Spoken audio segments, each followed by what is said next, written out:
unit, ay there are 17 units din sa office. Sa mga bayo-bayo, may mga units na ladies. So kami din sa Roa City, this is our pet project, ang Ladies of Charity Project. So we cater to our lolas, here, mga indigent, abandoned, wala na silang nag-take care din ng mga family. So that is what we take care din sa amon, over the aged. Pero ang ilang pagsugod sa amon, ina-assess ang DSWD. Sila ang mag-determine kung sila abandoned kid, kag indigent. At kung wala din sila nag-stand na family, amo na i-endorse nila sa amon. Amo na amon ginabaton din. So, sa inyong mga gina-offer din sa amon nga gina-extend yung mga grasya ninyo nga gina-share sa amon. Amoy niya yung nagapadalagan din sa amon home.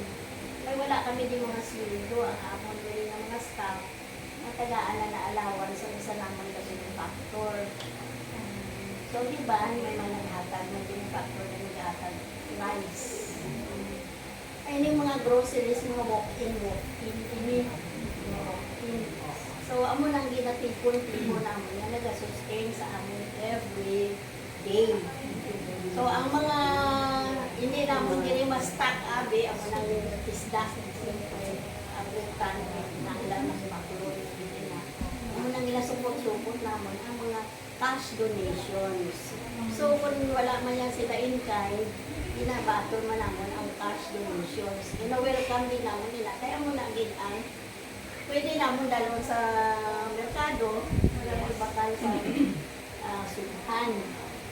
Ay ang bugas siya may ara yung naghahatag yun. Wala sinukan nila maghahatag nila. Ang mga groceries, may walk-in. So kung wala na groceries, mabakal din kami. So, amo nang ginapasalamatan namon kay so far, daw may ara dyan ang mga generous hearts na nag-sampot na mabilit walk-in na niya. Nagit-git na bugas, mga groceries. And that is what we are thanking the Lord na every day ay arang din sila na kaunon.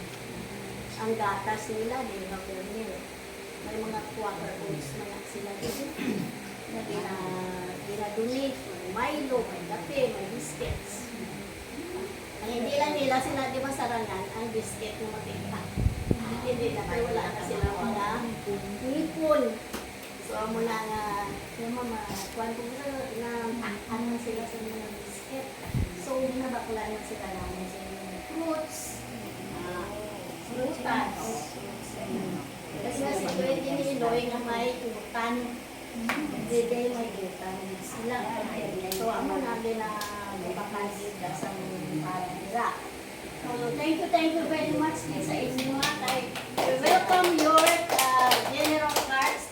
There is a home for the aged. Those generous hearts. Pray din na namon. Sila you pray for our benefactors. And dahil sila, kag maaga-ayo, ilalawas, kag magdamo ang mga blessings nga mabot sa ila. Kaya share Manila din sa atin. Sa among misa din sa every Sunday. Ina-include mo na sa among packet ang mga benefactors natin, yung intention natin na kabay na mag-aayo man inyong lawas, ng mga benefactors, mga donors, kaya gusto nga ini nga home mag-continue ang operation with the help gigs sa mga generous people.